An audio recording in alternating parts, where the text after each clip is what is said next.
अस्सलाम वालेकुम दोस्तों। अॼु सिफ़त खे स्टार्ट था कयूं। सिफ़त यानी एडजेक्टिव। सिफ़त उहो लफ़्ज़ जेको इसम या ज़मीर जे गुण अवगुण, मिक़दार, अंदाज़, क़िस्म, रंग वग़ैरह खे ॾेखारे। ठीकु आहे। ख़ासियत या खामी वग़ैरह खे असांखे ॾेखारण वारा लफ़्ज़ जेके हूंदा आहिनि उनखे सिफ़त चइबो आहे। अली बहादुर छोकिरो आहे, हाणे अली छोकिरो आहे त काफ़ी हो न जुमिलो, पर जेको बहादुर चवां त अलीअ जी ख़ासियत थो बयानु कयां। ठीकु आहे। ख़ासियत में खूबी बि अची सघे थी, खामी बि। अली ड्रिजणो आहे त ड्रिजणो बि एडजेक्टिव आहे। बहादुर आहे, बहादुर बि एडजेक्टिव आहे। अली क़दावर आहे, इहो क़दावर बि सिफ़त आहे। अली बदसूरत आहे, इहो बदसूरत बि सिफ़त थींदो। त माना जेको तव्हां ॾिसो त बाबा प्रोनाउन या नाउन या इसम या ज़मीर जी ख़ासियत थो बयानु करे। ख़ासियत में रंग बि अची सघे थो। इहे मोजा कपिड़ा आहिनि या ही कपिड़ा आहिनि, ही नीरा कपिड़ा आहिनि। हाणे इहो नीरो जेको रंग चई इहो वरी ख़ासियत थी वई। ठीकु आहे। सिफ़त जा क़िस्म। सिफ़त सिफ़ती एडजेक्टिव ऑफ क्वालिटी।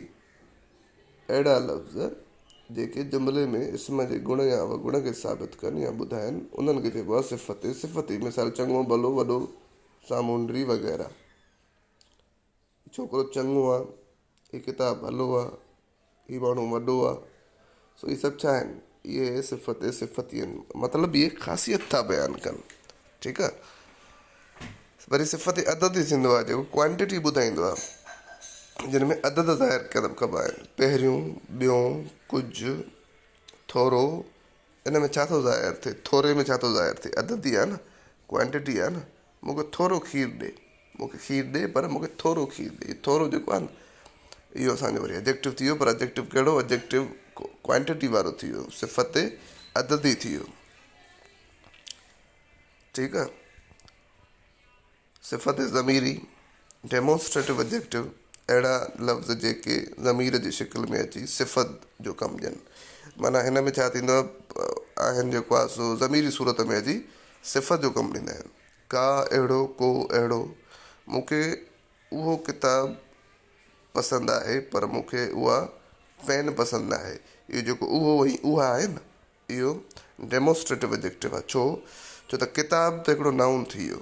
उहो किताबु, हाणे जेको उहो अची वियो न, इहो किताब जी ख़ासियत थो बयानु करे थो। किताब त हज़ारे आहिनि पर जेको साम्हूं उहो किताबु पियो आहे न, इहो मूंखे पसंदि आहे या न आहे। हाणे ख़बर पई त इन किताब जी ख़ासियत बयानु थी, उन ॾे इशारो थियो।